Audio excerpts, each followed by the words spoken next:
अब मैं चेंज कैसे कर रहा हूँ, तो मैंने थोड़ा सा चेंज किया, फिर थोड़ा सा किया, फिर थोड़ा हाथ ऊपर बढ़ा, दिख रहा है? नहीं दिख रहा ना, क्योंकि रिवर्सिबल प्रोसेस, राइट। इतना स्लो चेंज है कि आपको पता ही नहीं चलता। इसको ऐसा रियल लाइफ एग्जांपल में समझो। घर में आपके छोटा बच्चा हो, ठीक, वो आपके सामने धीरे धीरे बड़ा हो रहा है, आपको पता ही नहीं लगता, लेकिन 3-4 साल बाद आपकी मौसी आई, अरे ये तो बहुत बड़ा हो गया, इतना तो छोड़ के गई थी मैं तो इसको, है ना? क्यों? क्योंकि उनके लिए वो सडन चेंज है। उन्होंने एक पहला प्रोसेस देखा था, पहला स्टेप देखा था रिएक्शन का, और फिर उन्होंने अगला स्टेप कब देखा? 4 साल बाद। तो उनके लिए वो जो चेंज था वो सारा का सारा क्या हो गया? कंपाइंड। तो वो प्रोसेस उनके लिए क्या थी? इरिवर्सिबल। लेकिन आप उसको कंटिन्यूअसली देख रहे थे, तो आपके लिए वो चेंज कैसा था? बहुत ही रिवर्सिबल टाइप का था, या फिर बहुत ही स्लो चेंज। तो वो प्रोसेस आपके लिए कैसी हो गई? लिख लें, रिवर्सिबल प्रोसेस होती है एक्सट्रीमली स्लो, इरिवर्सिबल होती है एक्सट्रीमली फास्ट।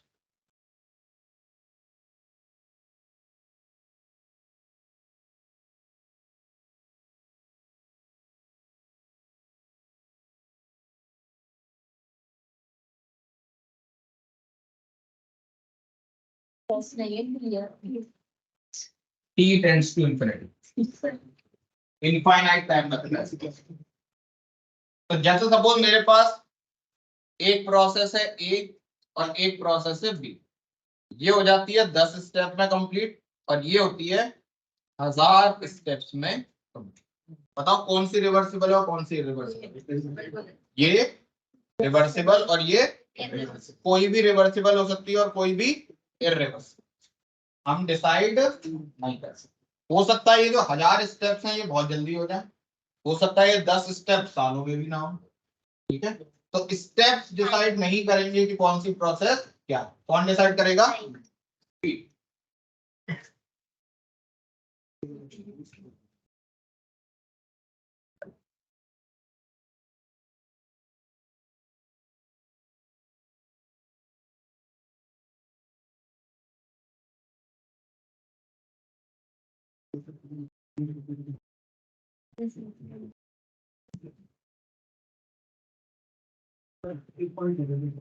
अगला लिखें।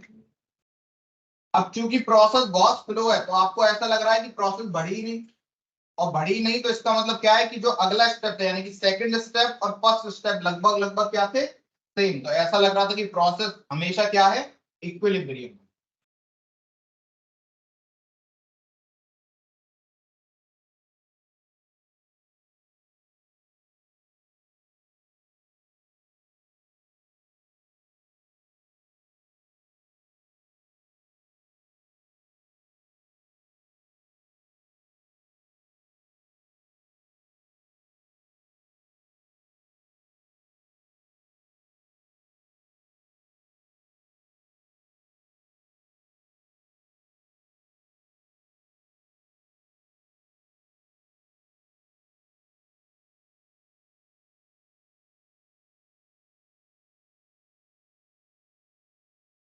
अगला पॉइंट देखें, एफ ड्राइविंग और एफ ऑपोजिट। इसका मतलब क्या है? देखो, न्यूटन्स लॉ क्या कहता है?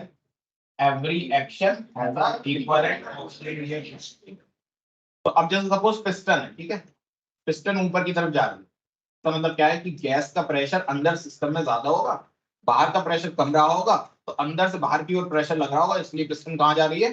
ऊपर की तरफ, ठीक है। यानी कि ड्राइविंग फोर्स कौन है? अंदर का फोर्स, ठीक। तो अगर अंदर से बाहर की ओर फोर्स लग रहा है, तो बाहर से भी तो एक अंदर की ओर फोर्स लग रहा होगा, राइट।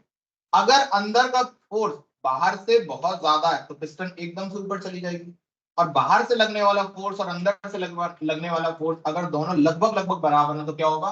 बहुत स्लो स्लो पिस्टन ऊपर। तो एफ ड्राइविंग और एफ अपोजिंग क्या होती है? लगभग लगभग सेम। सेम पी एक्सटर्नल और पी इंटरनल क्या होते हैं? लगभग लगभग 5। पर यहाँ पर ऐसा नहीं होता। पर ये बात कब ट्रू है? Only during the process. Process खत्म हो गई उसके बाद तो प्रेशर इक्विलिब्रियम आ ही गया होगा, इसीलिए प्रोसेस प्रोसेस खत्म हुई, राइट। क्योंकि अगर पिस्टन ऊपर जा रहा था, जाते जाते एक टाइम आया जब वो जाके रुक गया, रुकने का मतलब क्या है? कि प्रोसेस खत्म हो गई है। जितना जा सकता था उतना चला गया, इसका मतलब अब अंदर का प्रेशर और बाहर का प्रेशर क्या हो गया होगा?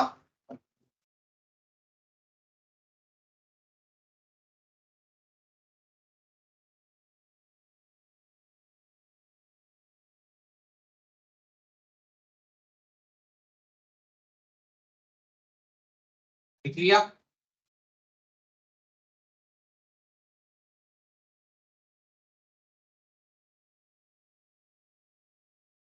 अब लिखने there is no ideal reversible process in the universe. Universe में कोई भी प्रोसेस आइडियली रिवर्सिबल नहीं, वो केवल हम लोग पेन पेपर पर करते हैं। ऐसी प्रोसेस का कोई मीनिंग ही नहीं है जो एक्सट्रीमली स्लो। मतलब मैं आज कोई लैब में रिएक्शन लगा के गया और उसका रिजल्ट मेरे पोते देख रहे हैं, वो कोई मतलब नहीं।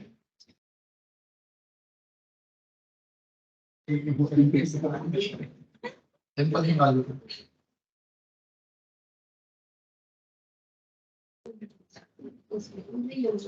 ठीक, अब हीट एंड वर्क को समझो। तो मैंने आपको बताया था हीट और वर्क दोनों ही क्या है, मोड ऑफ एनर्जी ट्रांसफर। ठीक, तो अब देखें, जब भी एनर्जी ट्रांसफर एक सिस्टम से दूसरे सिस्टम के बीच में या सिस्टम से सराउंडिंग के बीच में due to difference of temperature होता है। ठीक है भाई, एक का टेम्परेचर ज्यादा था, एक का टेम्परेचर कम था, इसलिए पहले वाले सिस्टम से दूसरे वाले सिस्टम में एनर्जी ट्रांसफर होगी। तो उस एनर्जी को मैं क्या नाम दूंगा, हीट। और टेम्परेचर डिफरेंस के अलावा किसी और कारण से अगर एनर्जी ट्रांसफर हुई है तो मैं इसको क्या बोलूंगा, ठीक है। जैसे फॉर एग्जांपल तुम्हारा नाम क्या है, यश। मैंने यश को पकड़ा, ठीक, और इसका गाल पकड़ के गैस के ऊपर रख दिया, गाल क्या हो जाएगा, गर्म। क्यों गर्म हुआ, क्योंकि गैस का टेम्परेचर हाई था और इसके गाल का टेम्परेचर कम था। तो इस समय पर हीट जो मतलब जो एनर्जी ट्रांसफर हुई वो किसकी फॉर्म में हुई होगी, हीट की फॉर्म में। क्यों, क्योंकि टेम्परेचर डिफरेंस था। फिर अब मैंने क्या किया, दूसरा गाल जो बचा था उसको कस के थप्पड़ लगाया, तो अब भी गाल क्या हो जाएगा, गर्म। लेकिन मेरे हाथ का टेम्परेचर और इसके गाल का टेम्परेचर क्या था, सही। तो यहाँ पर जो एनर्जी ट्रांसफर हुई है उसको मैं क्या बोलूंगा, वर्क। क्यों, क्योंकि यहाँ पर कोई भी टेम्परेचर डिफरेंस नहीं है। तो जब भी हम किसी और कारण से एक्सेप्ट टेम्परेचर डिफरेंस एनर्जी को ट्रांसफर कराते हैं तो that is called as work, otherwise it is ऐसे बुखार हो तो वो बायोलॉजिकल प्रॉब्लम, उनको केमिस्ट्री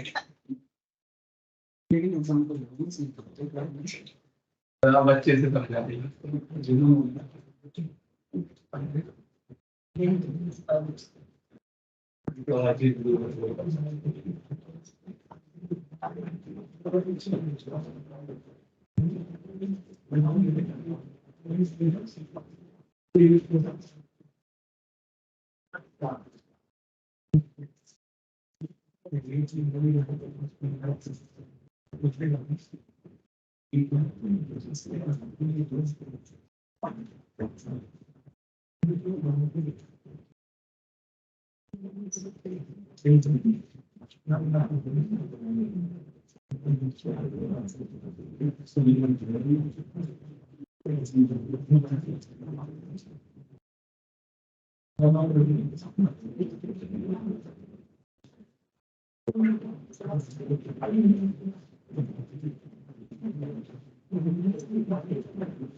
हो गया।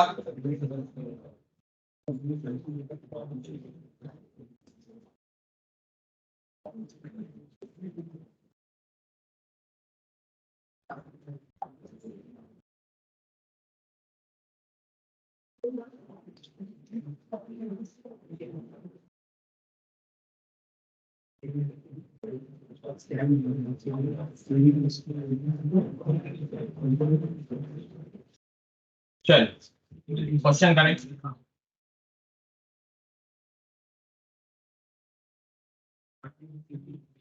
मैक्सिमम पीवी वर्क डन,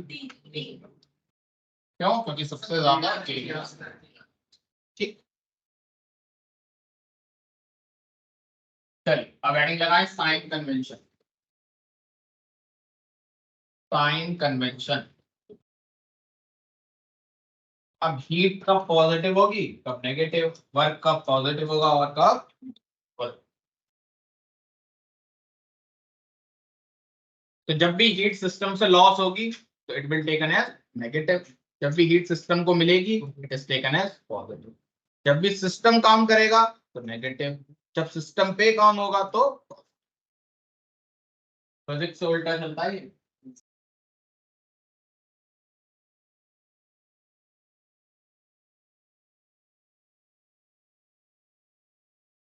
मतलब उल्टा नहीं है, हम लोग केमिस्ट्री में जो वर्क बात करते हैं वो सिस्टम का वर्क, फिजिक्स में आप लोग सराउंडिंग के वर्क की बात करते हैं।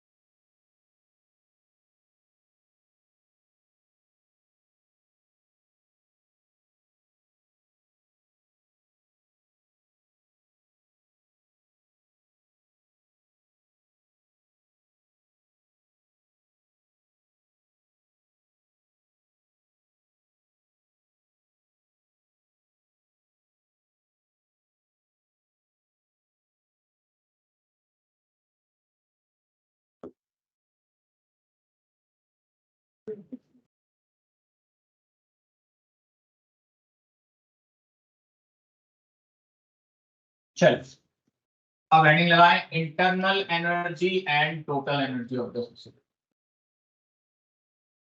Internal energy and total energy of the,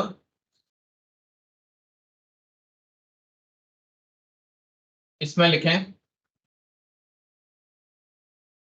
पहला पॉइंट लिखें by conventional, by convention internal energy को हम लोग डिनोट करते हैं यू से और टोटल एनर्जी को डिनोट करते हैं ई से।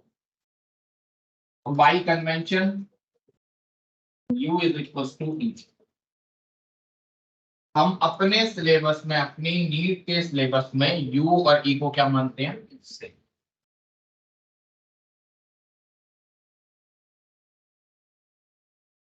ठीक, और अगली बात लिखें, हम सिस्टम की इंटरनल एनर्जी की एब्सोल्यूट वैल्यू कभी भी कैलकुलेट नहीं करेंगे, क्योंकि सिस्टम की जो इंटरनल एनर्जी होती है वो कई सारी एनर्जी का कॉम्बिनेशन है, ट्रांसलेशनल, रोटेशनल, वाइब्रेशनल, है ना, electrostatic energy, nuclear energy, right, और भी कई सारी एनर्जी होती हैं जिनको हम सबको मेजर नहीं करते, तो इसलिए हम कभी भी एब्सोल्यूट वैल्यू इंटरनल एनर्जी की नहीं, हम हमेशा क्या निकालेंगे, चेंज।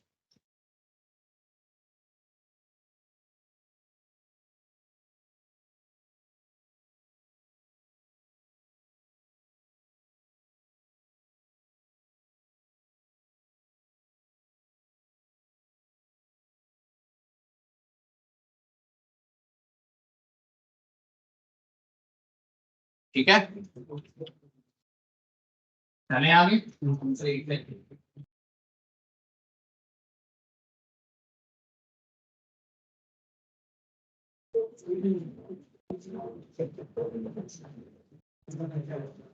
चलिए अब हेडिंग लगाएं laws of thermodynamics, laws of thermodynamics. इसमें पहला लिखें जीरोथ लॉ, जीरोथ लॉ। देखिए जीरोथ लॉ क्या कहता है, लेट सपोज आपके पास तीन बॉडी हैं ए बी और सी, तो जीरोथ लॉ कहता है कि अगर ए बी के साथ थर्मल इक्विलिब्रियम में है और बी सी के साथ थर्मल इक्विलिब्रियम में है तो सी ए के साथ थर्मल इक्विलिब्रियम में होगा। बस लिखो।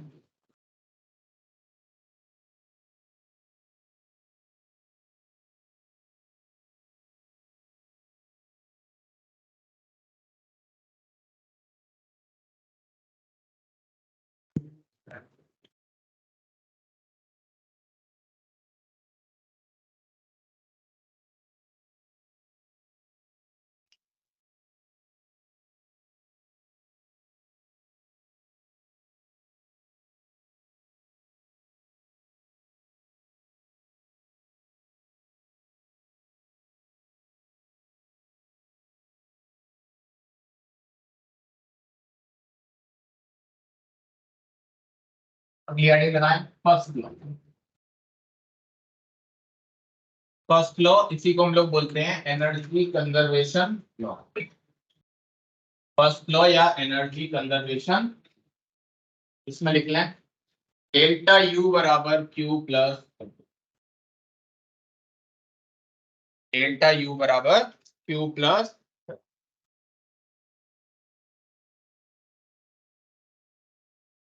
का मतलब क्या है? इसका मतलब ये है जैसे सपोज किसी सिस्टम की एक इंटरनल एनर्जी थी U1, वो तो हम कैलकुलेट कर नहीं सकते। हम क्या कर सकते हैं? केवल चेंज कैलकुलेट।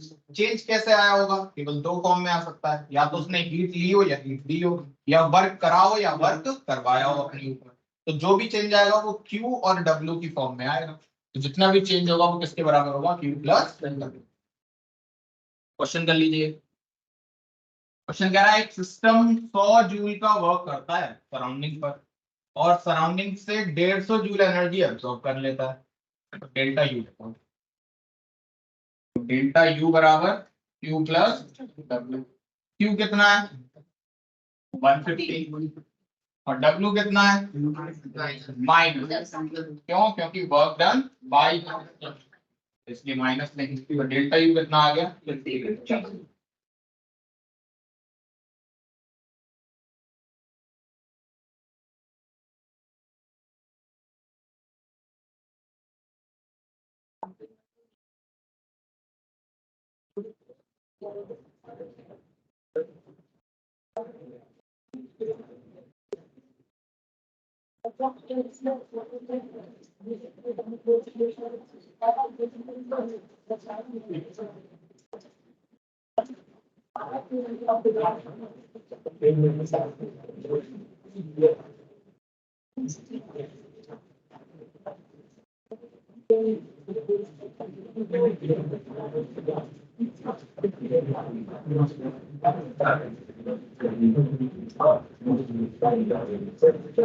हो गया,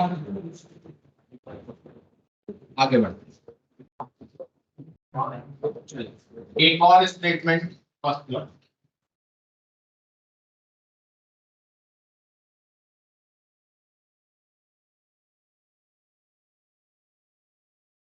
फर्स्ट लॉ कहता है एक ऐसी मशीन बनाना इम्पॉसिबल है जो कंटिन्यूअसली पूरी जिंदगी काम करती है।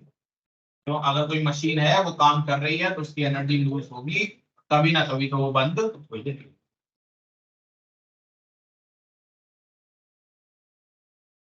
ऐसी कोई मशीन नहीं बना सकते जो बिना एनर्जी कंज्यूम किए काम करे। बहुत ऑब्वियस की बात है।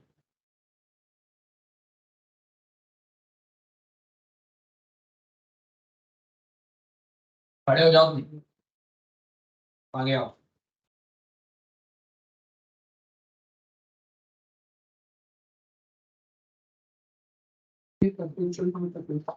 मतलब यही machine, a machine which would work continuously without consuming energy,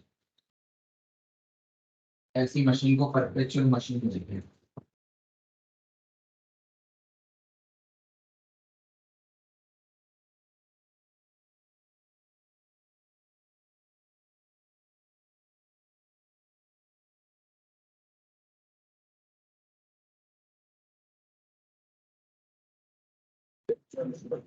लिख लिया? चलो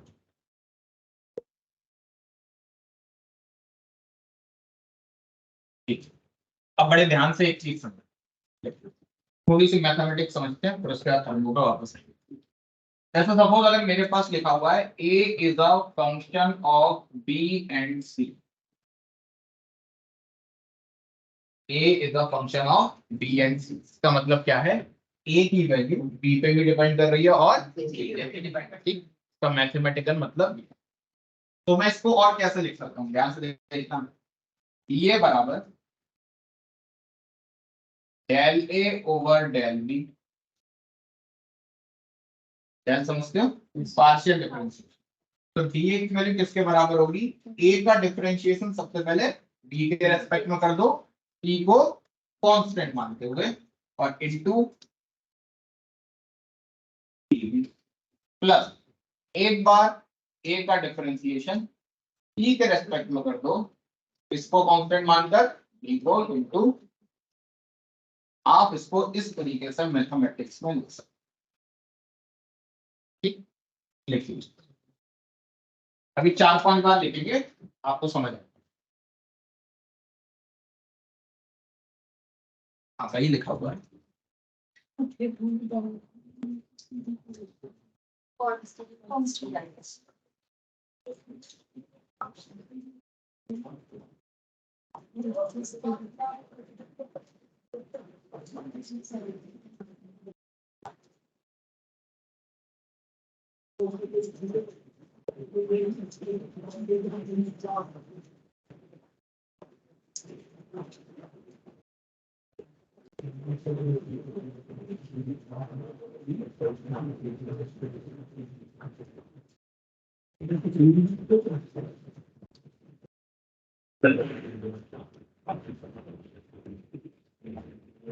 अब तक हमने जो भी पढ़ा उसमें बस एक ही काम की चीज थी, क्या?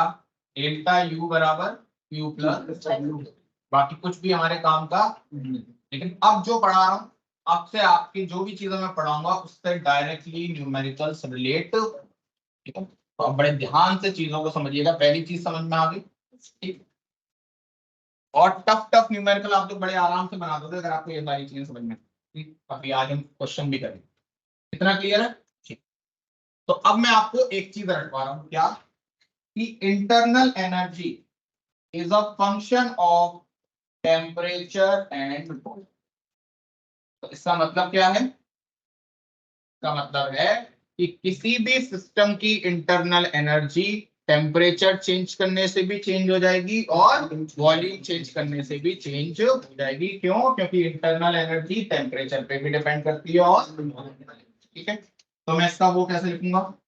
du बराबर del u over del t at constant v dt plus del u बराबर del v at constant t dt।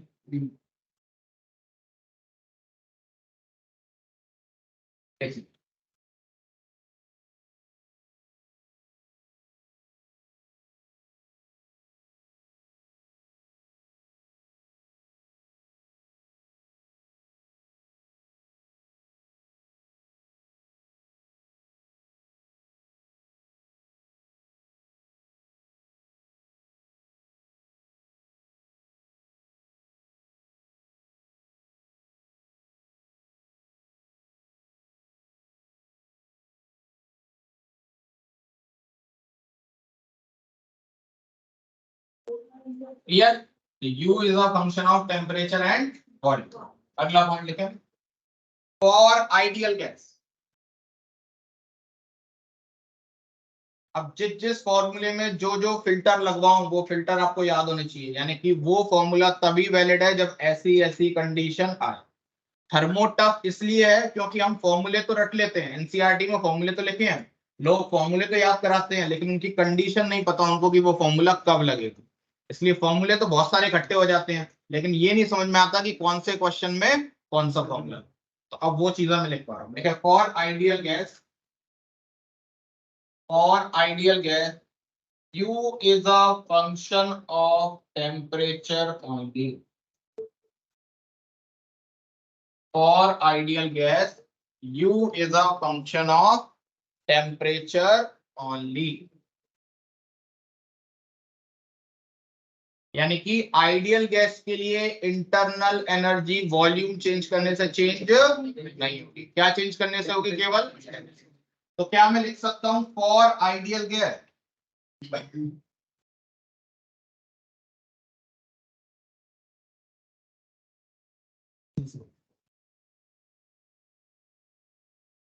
ये आपका 4 मार्क्स का क्वेश्चन पिछले साल का ये खबर ही निकले वो कैसे हुआ।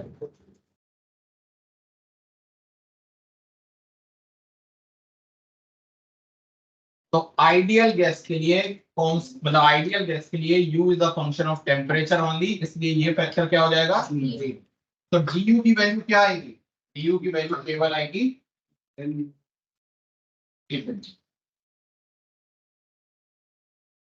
लेकिन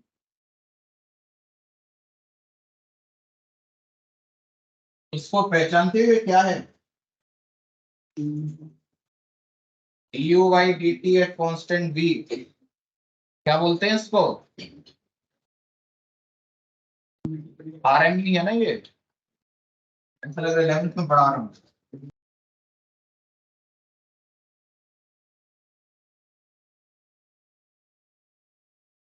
du by dt eight constant v क्या होता है? cv, du बराबर cv dt। ये फॉर्मूला कब वैलिड है? Only for ideal.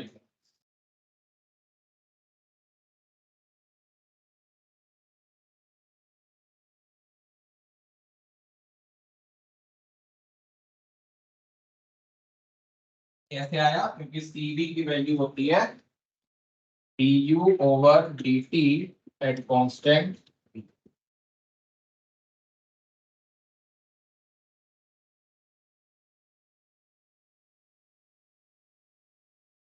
इसको नहीं पता है ये cv क्या होता है, आगे आए। ठीक है, इतना क्लियर है? ठीक, अगला फिल्टर। ठीक है, for ideal gas, for ideal gas in isothermal process, for ideal gas in isothermal process. अब क्या बोला मैंने? आइडियल गैस का फिल्टर लगाया और दूसरा फिल्टर आइसोथर्मल प्रोसेस का लगा दिया, यानी कि टेम्परेचर कांस्टेंट। ठीक, तो लिख लें u बराबर du बराबर, क्यों? क्योंकि अब टेम्परेचर भी कांस्टेंट है, तो ना तो टेम्परेचर पर डिपेंड करेगी ना ही वॉल्यूम पर। du क्या हो जाएगा? तो अगर आपसे कोई पूछे आइसोथर्मल प्रोसेस में इंटरनल एनर्जी क्या होती है? नहीं होती। आइसोथर्मल में जीरो नहीं होती। आइसोथर्मल और आइडियल गैस को तब जीरो होती। अगर केवल आइसोथर्मल प्रोसेस होती तो du की वैल्यू आ जाती du by dp eight constant t into dt, तब जीरो नहीं होगी। क्लियर हो गई इतनी बात? आगे बढ़ते, ये सब बातें हमने कर ली।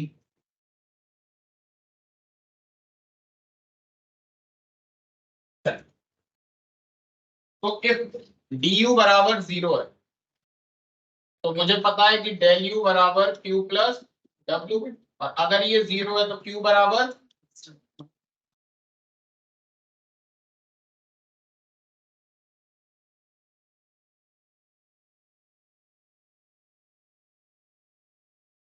इसका मतलब क्या है? इसका क्वालिटेटिव मतलब समझो। इसका मतलब ये है कि ये एक ऐसा सिस्टम है जिसको आपने हीट खिलाई तो जितनी आप हीट खिलाओगे वो उतनी सारी हीट खत्म कर देगा काम कर। ठीक है ना? और अगर आप ऐसे सिस्टम से काम करवाओगे तो जितना काम करने में एनर्जी लगेगी वो सारी की सारी कहां से लेगा? सराउंडिंग। वो अपनी इंटरनल एनर्जी खर्च बिल्कुल नहीं कर रहा है और ना ही अपनी इंटरनल एनर्जी बढ़ा है। आपने हीट दी, कायदे में इंटरनल एनर्जी बढ़नी चाहिए थी और उसने सारी की सारी हीट किसमें यूज कर ली? काम कर। और जब आपने सिस्टम से काम करवाया तो उसको कायदे से अपनी एनर्जी खर्च करनी चाहिए थी पर उसने काम करने के लिए कहां से ले ली? बाहर।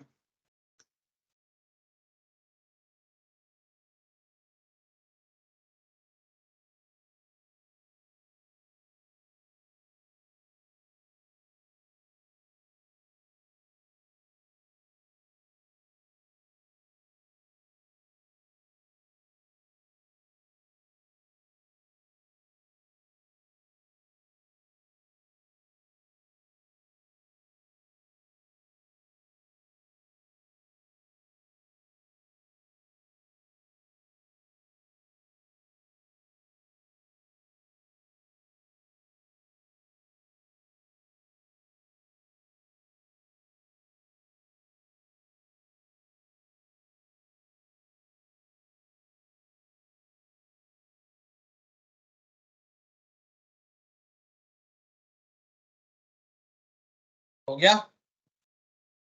चलें आगे। ठीक,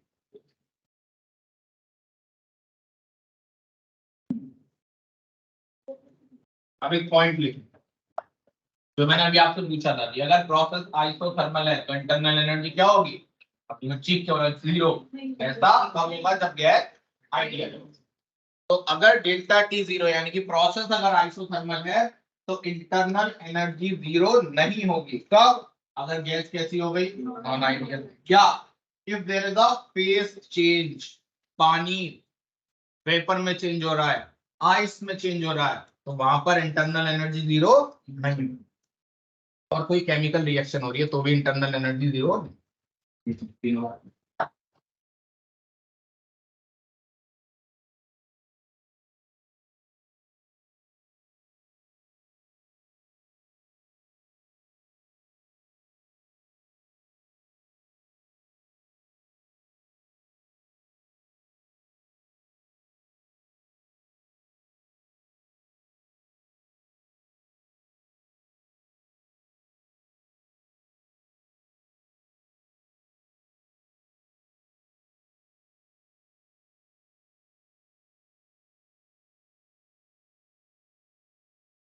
चले आगे, ये 3 पॉइंट आपको ध्यान देना है। आगे चल के हम इन दोनों पे भी चर्चा करेंगे आराम से। तो जैसे पिछली बार पहला वाला पॉइंट लगाएंगे। कौन सा वाला, यही तो मैंने बोला था कि work done on the system, जितना भी आप सिस्टम पे काम करोगे उतनी एनर्जी को रिलीज करोगे।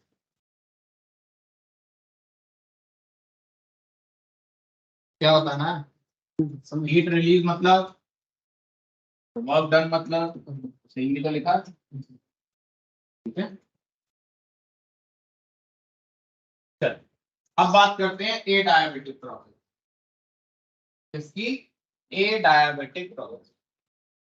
अब ए डायबिटिक प्रोसेस में क्या होता है, क्यू जीरो, तो डेल्टा यू बराबर क्यू प्लस डब्ल्यू। क्यू क्या हो गया, तो डेल्टा यू बराबर,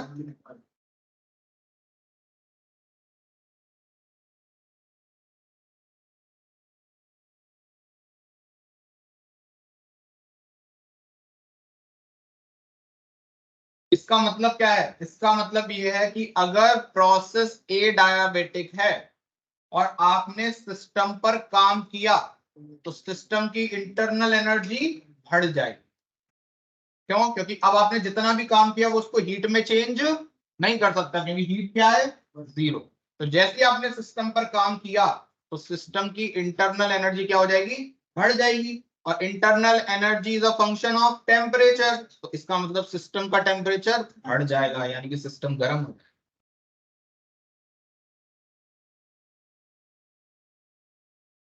अगर वर्क पॉजिटिव है तो डेल्टा यू पॉजिटिव होगा, इसका मतलब यू बढ़ रही है, इसका मतलब टी भी।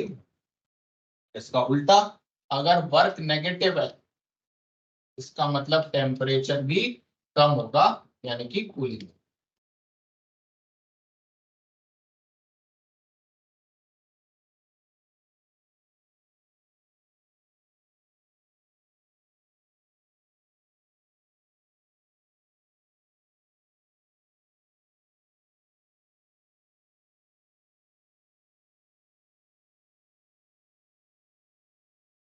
क्लियर है,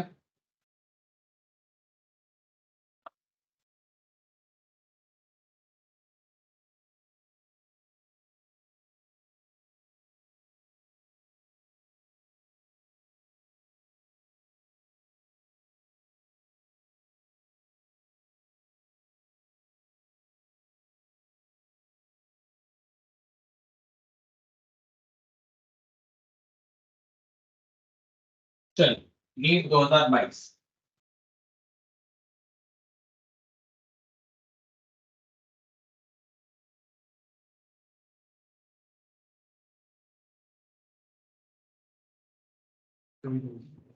प्रोसेस आइसोथर्मल है, गैस आइडियल है, डेल्टा यू करना था क्वेश्चन। अगला, ये समझ आ गया क्वेश्चन।